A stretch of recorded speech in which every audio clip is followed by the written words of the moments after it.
the library where stories became rooms. The library did not look closed. It looked finished with the day.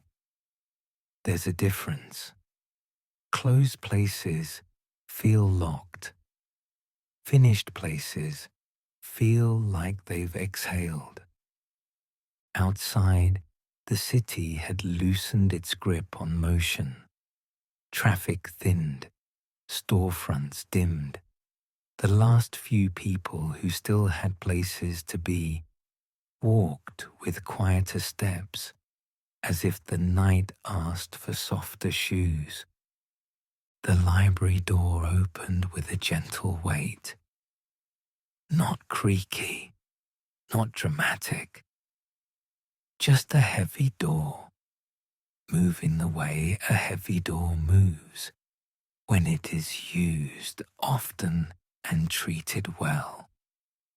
Warm air met the visitor immediately, carrying the scent of old paper and clean wood, and something faintly sweet that might have been tea, or might have been the memory of tea. Inside, the lights were low but confident. Table lamps glowed in patient pools. Wall sconces offered a steady amber, not bright enough to wake anyone, not dim enough to strain the eyes. The floorboards were wide and worn smooth, their grain visible like soft lines on a palm. Footsteps did not echo. They softened into the room as if the room preferred to keep them. Rows of shelves rose on both sides, tall enough to create their own quiet weather. Book spines faced outward in muted colors, deep green, faded blue, warm brown, and occasional gold leaf that caught the light and let it go again. A clock ticked somewhere far in the building. It didn't sound urgent. It sounded like proof that time could be gentle. The visitor paused near the entryway, allowing the space to settle.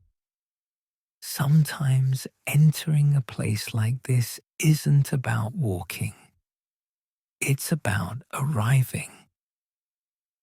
At the center of the main hall was a reading area that didn't try to be perfect. It wasn't arranged for symmetry. It was arranged for comfort. Several chairs, each different, sat around low wooden tables. One chair was wide and soft, like it wanted someone to curl up sideways. Another had wooden arms smoothed by years of hands. Another was placed near a tall window, positioned so the lamplight would never glare on the page. Near the far wall, behind a long desk polished smooth, stood the librarian. No name tag, no clipboard, no expression that suggested schedules. They looked up at the visitor the way a lighthouse looks at a ship. Not excited, not bothered, simply aware. The librarian offered a small nod. The visitor returned it and moved deeper into the room. No one spoke. No one needed to. The quiet here wasn't silence as punishment. It was silence as permission.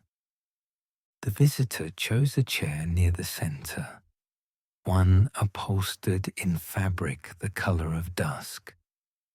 The cushion accepted their weight as if it had been waiting for the shape of it. A lamp stood to the right, its shade tilted just enough to brighten the table without lighting the whole world. On the table rested a book, no title on the cover, no author's name. The cover had a soft texture, warm under the fingertips, like cloth that had been handled often and never roughly. The visitor opened it.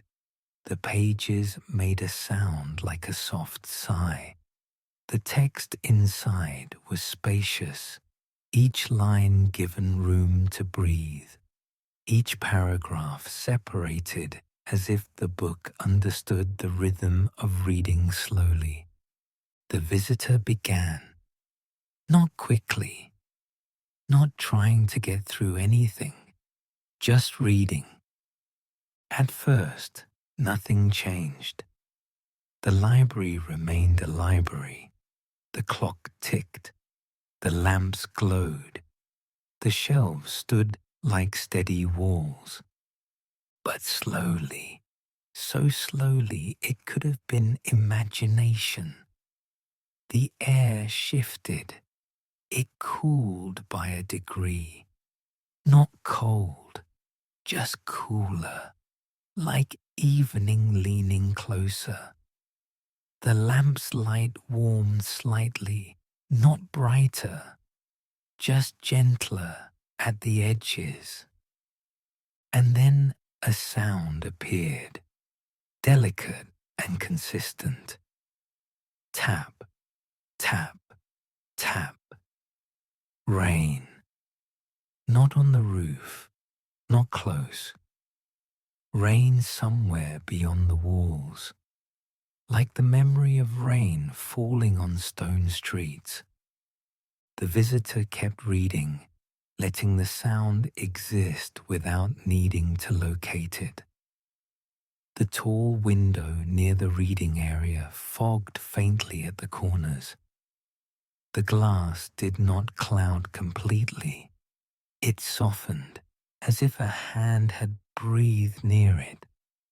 The bookshelves closest to the window seemed to shift in outline, not moving, not transforming in a sharp way, just becoming less like shelves and more like dark shutters, tall and worn, gently framing a view. Beyond the glass, the city outside was no longer the city. It was a narrow street paved with cobblestones that glistened under lantern light. The lanterns weren't bright. They were golden and steady, the kind of light that makes shadows feel friendly. The air smelled different now. Wet stone, warm bread, steam from a mug, a faint hint of citrus peel.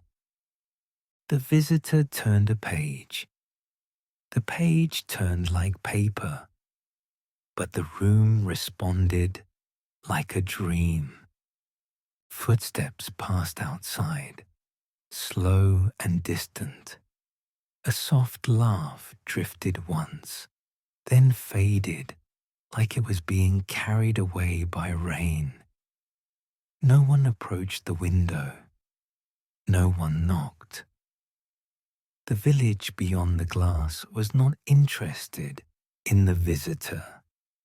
It simply continued to exist, calm and unbothered. The visitor read on, their shoulders lowered without instruction, their jaw unclenched without persuasion. The story described simple things: lanterns, doorways, a shop that stayed open late for anyone who needed something warm, a person sweeping water away from a threshold with steady strokes. Nothing urgent, nothing sharp. The rain did not become a storm. It remained patient. At one point, the visitor noticed a small detail, a sound like a kettle settling, not whistling, not boiling hard, just the faint settling of warm water. The visitor smiled, almost without realizing it, then returned to reading.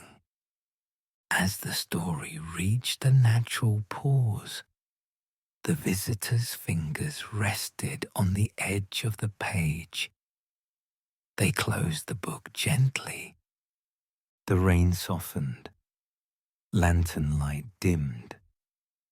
The smell of bread faded back into wood polish. The window cleared, and the cobblestone street dissolved into darkness and reflection. The shelves became shelves again, sturdy and unmoving. The library returned to itself. No snap, no suddenness, just the slow and respectful undoing of magic. The visitor's hands remained on the book cover. The lamp beside them glowed as if it approved of stillness. Across the room, the librarian remained at the desk, unmoved, as if this was normal, the way weather is normal. The visitor inhaled slowly, exhaled slower, then opened the book again. The second story began with fewer words and wider spaces. It described a path, not a journey, not a destination, just a path existing under dusk sky. As the visitor read, the light in the room shifted, not dimmer, softer, more golden, more like the moment right before night fully arrives. The shelves closest to the chair deepened in shadow, their edges rounding, in a way that suggested bark rather than wood. The ceiling felt higher, not physically, but in the way air can feel taller when you look up at trees. A scent of pine drifted in, cool and clean. Then a second scent, earth after sun, dry and gentle. Somewhere far off, a single bird call sounded once. Not sharp, not loud, just a note that came and went. The library did not vanish. It simply became a clearing. Tree trunks rose where shelves had been. The lamp's light filtered like sunlight caught in leaves at the end of the day. The visitor read. The story described walking slowly, not to arrive anywhere, but to let the path do its work. A sense of soft ground appeared beneath the chair, not changing the chair, just changing what the chair felt placed upon. Like moss, like packed earth, like the kind of ground that holds footsteps kindly. The visitor felt no need to stand, no need to follow. The clearing existed around them like a blanket, and in the story, the path never demanded movement.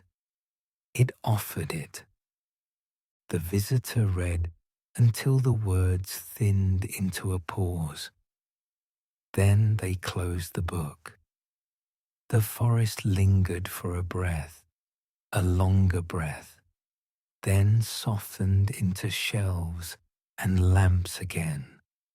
The scent of pine faded into paper.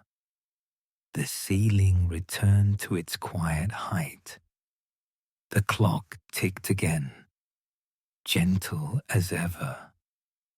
The visitor remained seated, heavy in the best way. The librarian did not move. The visitor turned the book over, and beneath it, Like a secret the table had been holding, was another. This second book was heavier, not intimidating, comforting. Its cover was plain and dark, and its pages were thick and warm, as if the paper had been made in a slower time. The visitor opened it, and the pages whispered softly. The words inside did not hurry. They described simple comforts, places that held warmth without asking for anything in return. As the visitor began to read, the temperature in the room shifted upward by a gentle degree.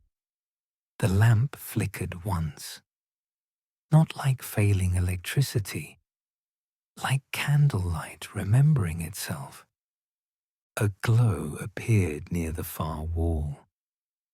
At first it looked like a lamp placed low. Then it became something else.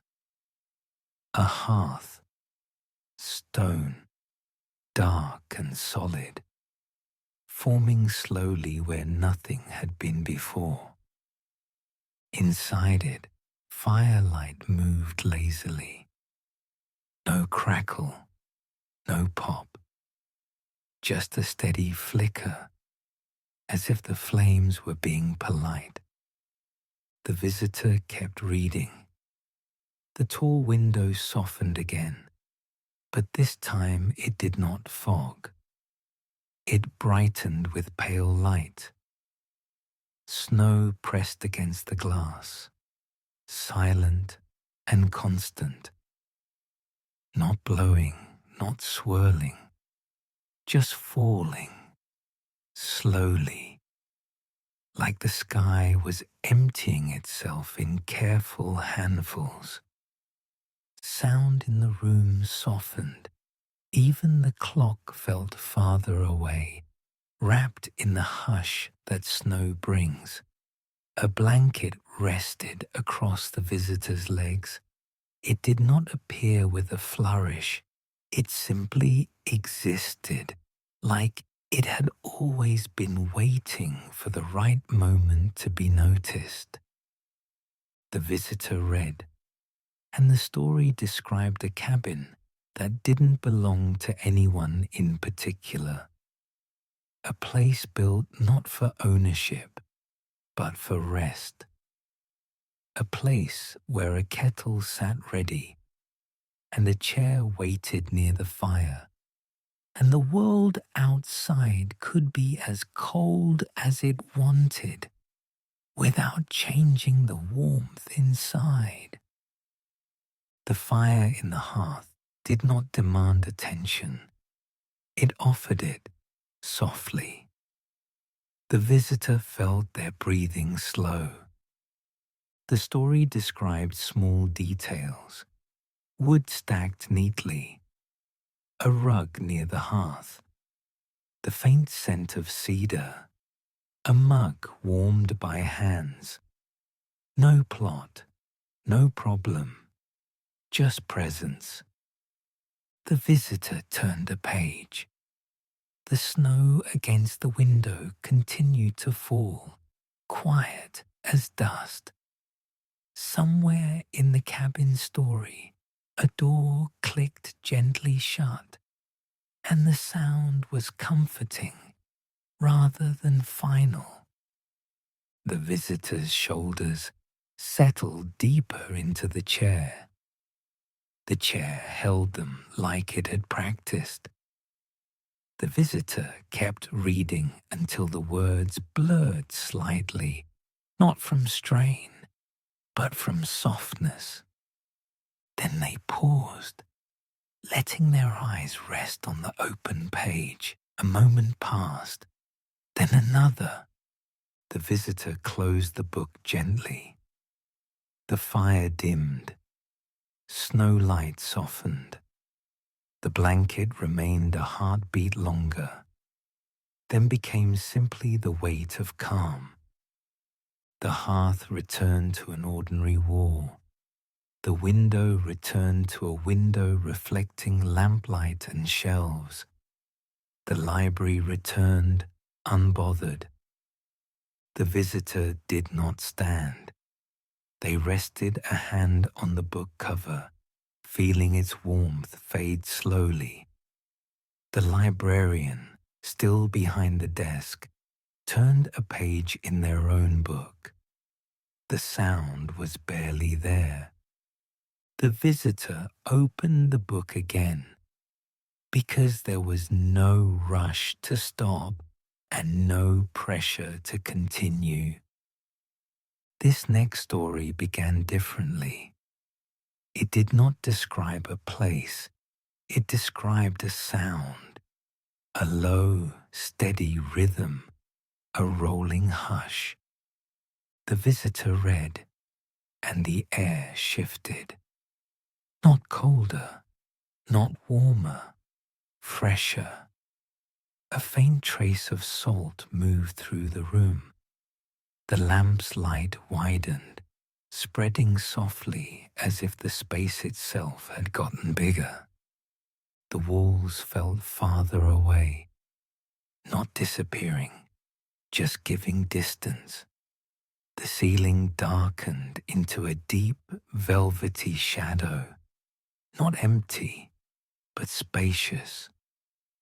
Somewhere beyond the library, water moved.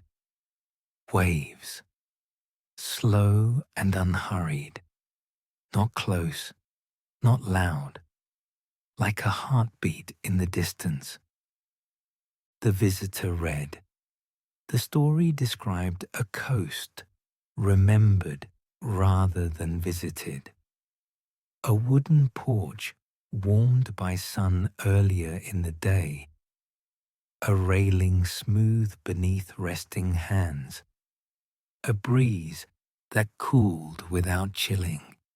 The smell of salt carried by air that had learned patience. The floorboards beneath the chair felt like old deck planks, sun-warmed and gently worn. The visitor did not need to imagine standing. They did not need to imagine walking. The story was not asking them to go anywhere. It was letting the feeling come to them. The waves continued, slow and steady. No gulls cried. No boats passed. Nothing sudden broke the rhythm. The visitor turned another page. The words described quiet lights far away, homes on a distant cliff, glowing faintly like fireflies caught in glass. The waves rolled on. The visitor's eyes grew heavier, not forced, not commanded, natural. The visitor read until the story's words thinned into a pause. They did not close the book immediately. They let the room be what it was for one more moment, one more breath. Then the book closed. Not snapped, not shut. Closed like a hand relaxing. The waves softened. The salt air faded. The room returned to shelves and lamps and wood. The library held still. The visitor felt as though the chair had grown softer, or perhaps their body had simply remembered how to rest. They exhaled slowly. The librarian's presence remained steady at the desk, like an anchor that didn't pull, only grounded. The visitor looked at the table again. There was another book waiting, and something about it felt quieter than the others. Not lesser, just deeper. The visitor opened it.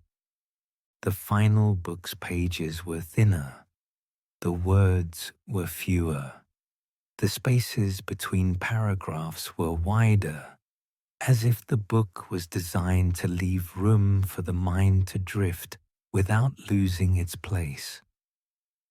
The visitor began to read. The first lines described lamplight, not bright lamplight, the kind that rests against wood and fabric and makes everything feel softer. The library responded.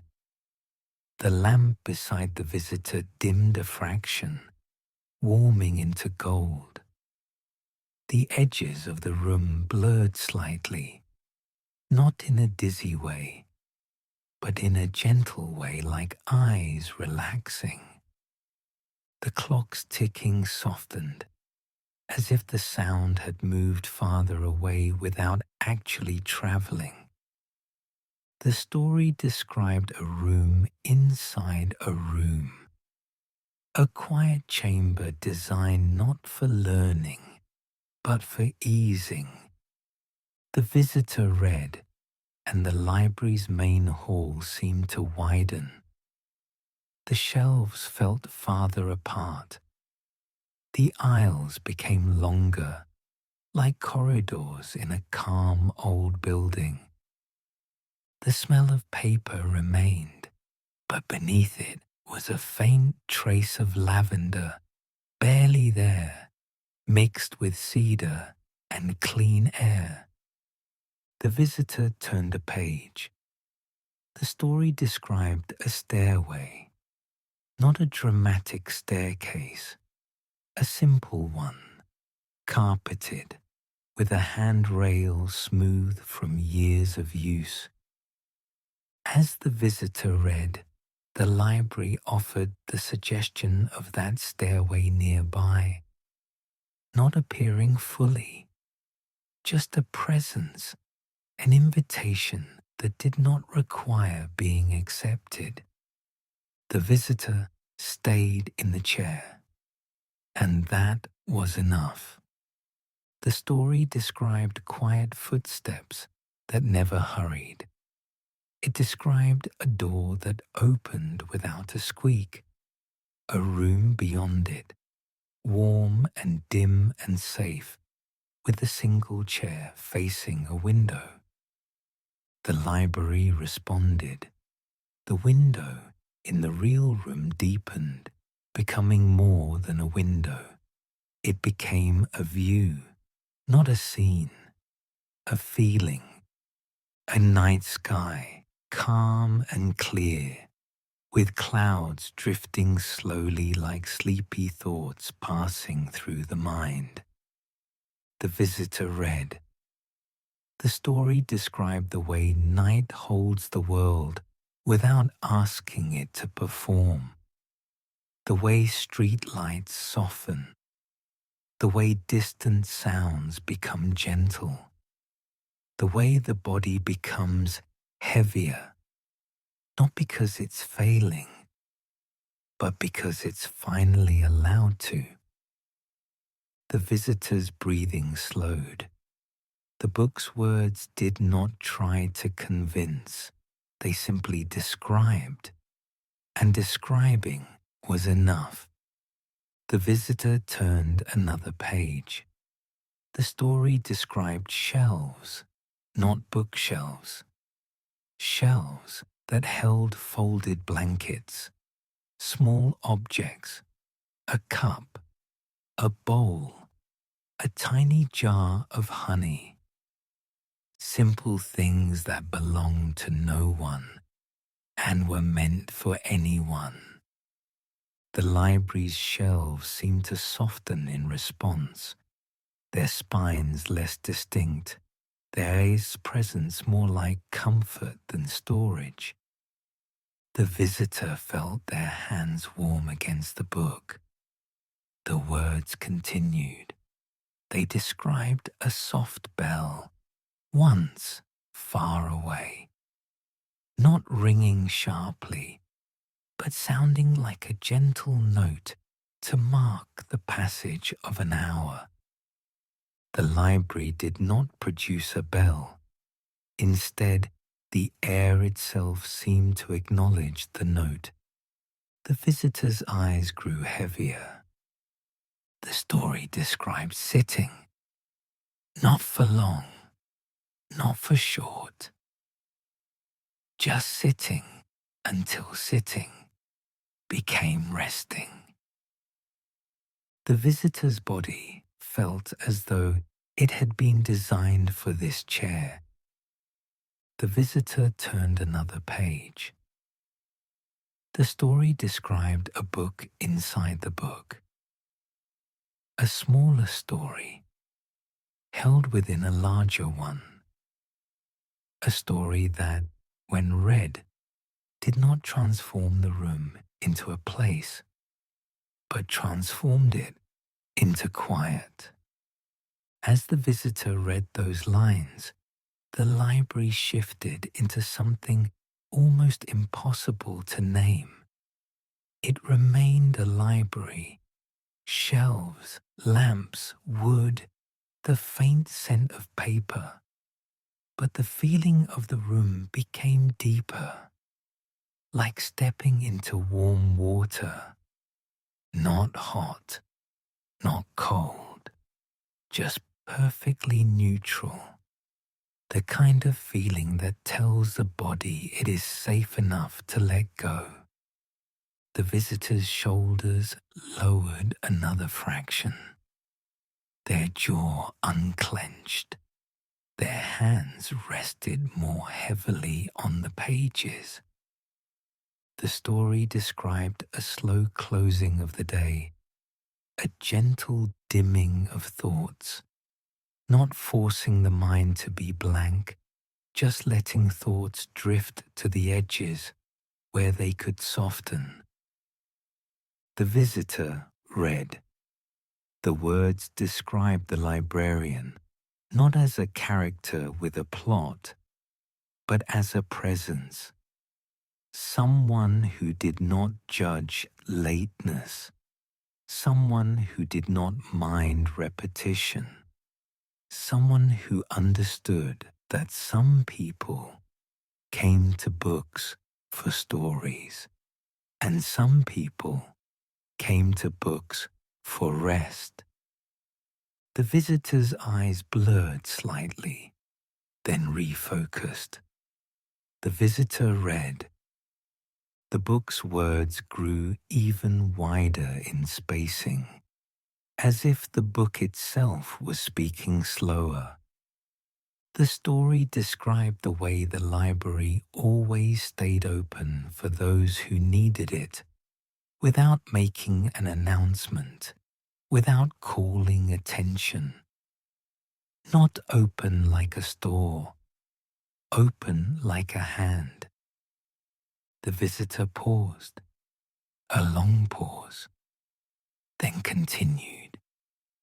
The story described a final transformation, softest of all. It described the room becoming the feeling of being tucked in, not childish, not sentimental, just the sensation of being supported from all sides, held in place by warmth and quiet. As the visitor read, the chair seemed to cradle them more deeply. The lamp dimmed another fraction.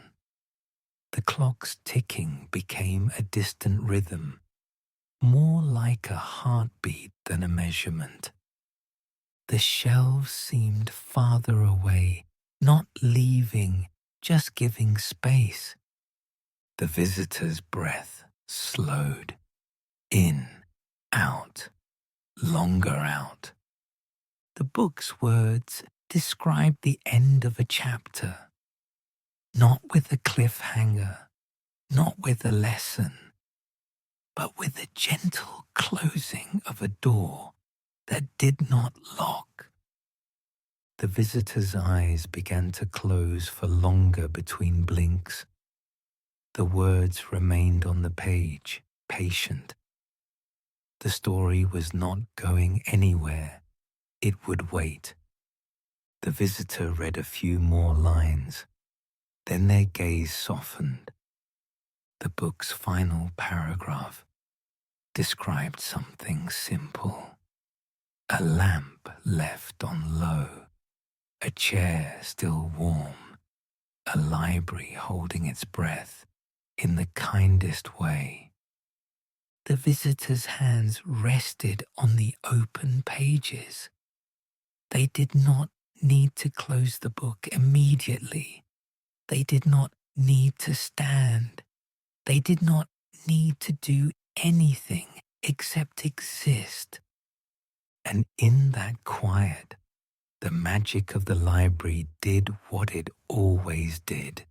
It made room for stillness, for softness, for the gentle undoing of the day. The visitor's eyes closed, not like a decision, like a natural ending. Across the room, the librarian turned a page in their own book.